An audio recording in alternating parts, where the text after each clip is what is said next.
Assalamualaikum warahmatullahi wabarakatuh. Perkenalkan, nama saya Tutut Ida Wartamar dari kelas 12 MIPA 3. Jadi, di video kali ini kita akan membahas bagaimana masuknya agama Islam di Nusantara. Masuknya agama Islam ke Nusantara Indonesia pada abad ke-6 akhir dibawa oleh Syekh Abdul Qadir Al-Jalaini. Prode 1 atau fase pertama telah membawa banyak perubahan dan perkembangan pada masyarakat, budaya, dan pemerintahan. Perubahan dan perkembangan tersebut terlihat jelas dengan berdirinya kerajaan-kerajaan yang bercorak Islam. Salah satu teori yang menyebutkan bahwa agama Islam di Indonesia masuk lewat jalur perdagangan. Saluran lain yang menyebabkan agama Islam dapat masuk dan berkembang di Indonesia antaranya saluran perkawinan, pendidikan, seni, dan budaya. Islam masuk ke Indonesia melalui dua jalur, yaitu jalur utara dan jalur selatan. Untuk jalur utara dengan rute Arab, Madinah dan Mekah, Damaskus, Baghdad, Gujarat, pantai barat India, Sri Lanka, dan Indonesia. Untuk jalur selatan dengan rute Arab, Mekah dan Madinah, Yaman, Gujarat, Sri Lanka, Indonesia.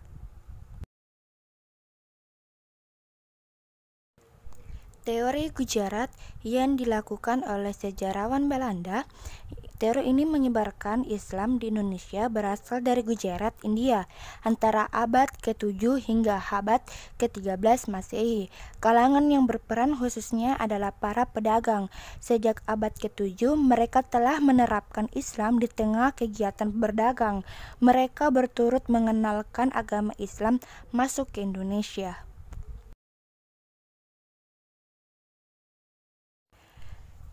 Teori Persia yang didukung oleh Hussein Jajaningrat. Teori ini berpendapat bahwa pengaruh Islam di Indonesia dibawa oleh orang-orang Persia sekitar abad ke-13. Argumen yang diajukan ini adalah kumpulan budaya dan tradisi dan perkembangan antara masyarakat Persia dan Indonesia, seperti peringatan 10 Muharram, pokok bahasa Sufi, konten seni kaligrafi pada nisan makam, dan terdapat perkampungan Neran yang sempat menjadi peristiwa penyebaran Islam di Jawa.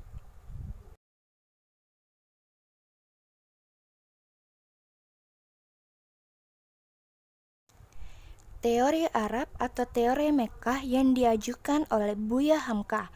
Teori ini menyebutkan bahwa pengaruh Islam dibawa oleh pedagang Arab sekitar abad ke-7. Teori ini didukung dengan adanya pemukiman Islam di Barus, pesisir barat Sumatera. Pada abad ke-7 ada pula nisan pada makam wanita Gresik, Jawa Timur dengan tulisan dengan huruf kufi Arab.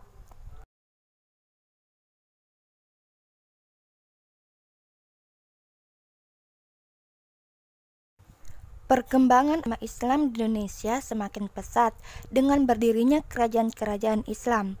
Perkembangan kerajaan Islam di Indonesia berlangsung antara abad ke-13 hingga abad ke-18. Kerajaan tersebut dapat dibagi berdasarkan lokasi pusat pemerintahan mereka, yaitu Sumatera, Jawa, Sulawesi, Kalimantan, dan Maluku.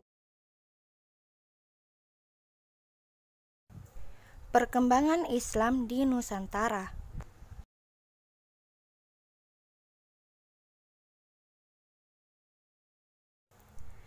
Para pedagang dari India, yakni bangsa Arab, Persis, dan Gujarat, dan juga para mubalik Islam, banyak yang menetap di bandara-bandara sepanjang Sumatera Utara.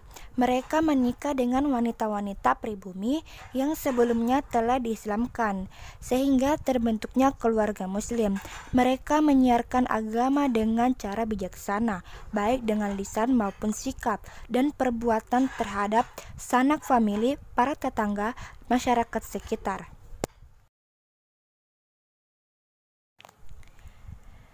Hingga pada akhir berdirinya Islam pertama, yaitu Samudra Pasai.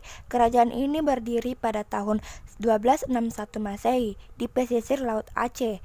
Raja bernama Merah Silu bergelar Sultan Al-Malik As-Saleh. Beliau menikah dengan putri Raja Perlak yang memeluk agama Islam.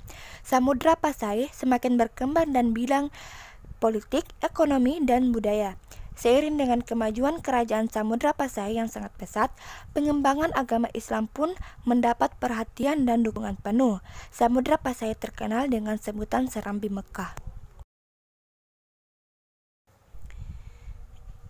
Penemuan nisan makam Siti Fatimah binti Maimun di daerah Leran, Gresik yang wafat tahun 1101 dijadikan tonggak awal kedatangan Islam di Jawa. Hingga abad pertengahan abad ke-13, bukti-bukti pembekalan maupun berita-berita asing tentang masuknya Islam di Jawa sangatlah sedikit. Pada abad ke-13 sebelum Masehi hingga abad berikutnya, terutama sejak Majapahit mencapai puncak kejayaannya, pengembangan Islam di tanah Jawa dilakukan oleh para ulama dan mubalik yang kemudian dikenal dengan sebutan Wali Sanga atau 9 wali.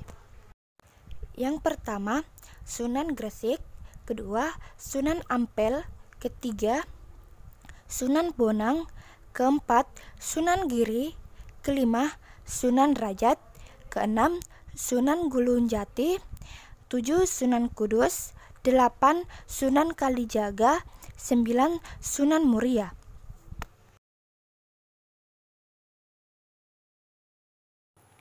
Pada tahun 1562 sampai 1565 Masehi, di bawah pimpinan Raja Tuma Parisi Komala, Kerajaan Goa Talo berhasil menaklukkan daerah Selayar, Bulukumba, Maros, Mandar, dan Luwu.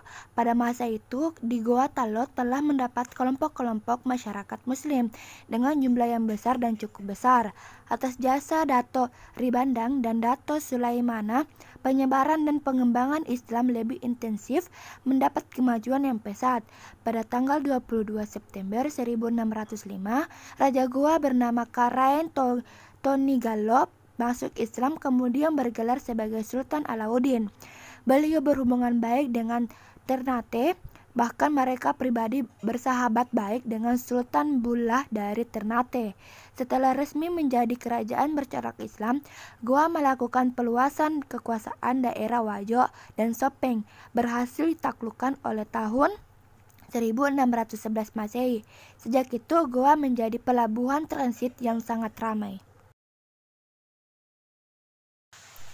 Menjelang kedatangan Islam, Kerajaan Daha diperintah oleh Maharaja Sukarana. Setelah beliau meninggal digantikan oleh Pangeran Tumenggung. Hal ini menimbulkan kemulut keluarga karena Pangeran Samudra merasa lebih berhak atas tahta kerajaan. Akhirnya Pangeran Samudra dinobatkan sebagai Raja Banjar oleh para pengikut setianya yang membawahi daerah Maksik, Balit, Muhur, Kuwin, dan Belitung yang terletak di hilir Sungai Nagara. Berdasarkan hikayat Banjar, Pangeran Samudra meminta bantuan Kerajaan Demak untuk memerangi Kerajaan Daha. Dengan perjanjian, apabila Kerajaan Daha dikalahkan, maka Pangeran Samudra berhak rakyatnya bersedia masuk Islam. Ternyata berkat bantuan tentara Demak, Pangeran Tumenggulu dari Kerajaan Daha dapat ditundukkan. Sesuai dengan perjanjian, akhir Raja Bandar, Pangeran Samudra beserta segenap rakyatnya masuk Islam dan bergelar Sultan Suryamula.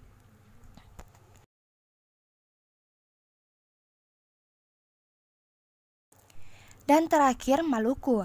Antara tahun 1400 sampai 1500 Masehi, abad ke-15, Islam telah masuk dan berkembang di Maluku, dibawa oleh para pedagang Muslim dari Pasai, Malaka, dan Jawa. Mereka yang sudah beragama Islam banyak yang pergi ke pesantren-pesantren di Jawa Timur untuk mempelajari Islam. Raja-raja Maluku yang masuk Islam antaranya Raja Ternate, 2 Raja Tidore yang kemudian bergelar Sultan Jamaluddin, 3 Raja Jailolo yang berganti nama dengan Sultan Hasanuddin, Raja Bacan yang termasuk Islam pada tahun 1520 dan bergelar Sultan Zainal Abidin. Selain Islam masuk dan berkembang di Maluku, Islam juga masuk ke Irian. Daerah-daerah Irian Jaya yang dimasuki Islam adalah Miso, Jalawati, Pulau Wagio, dan Pulau Gebi. Dari perkembangan Islam di Nusantara dapat kita petik hikmah, yaitu rasa persamaan dan rasa keadilan yang diajarkan Islam. Lihat Quran Surat An-Nahl ayat 90, mampu mengubah masyarakat Indonesia yang dahulunya menganut sistem kasta dan kriminalisasi menjadi masyarakat yang setiap anggotanya mempunyai kedudukan, harkat, martabat, dan hak-hak yang sama. Semangat cinta tanah air dan rasa kebanggaan yang mendukung Islam dengan semboyan cinta tanah air sebagian dari iman, mampu mengubah pola pikir masyarakat Indonesia, khususnya para pemuda yang dahulunya bersifat kesatria dan menjadi sifat nasionalisme, mengutamakan kepentingan bangsa dan negara. Seperti firman Allah Subhanahu wa taala, dan perangilah di jalan Allah orang-orang yang memerangi kamu, tetapi janganlah kamu melampaui batas, karena sesungguhnya Allah tidak menyukai orang-orang yang melampaui batas. Quran Surat Al-Baqarah ayat 190. Mungkin hanya itu materi yang saya bisa jelaskan. Mohon maaf apabila ada kesalahan. Sekian dan terima kasih. Wassalamualaikum warahmatullahi wabarakatuh.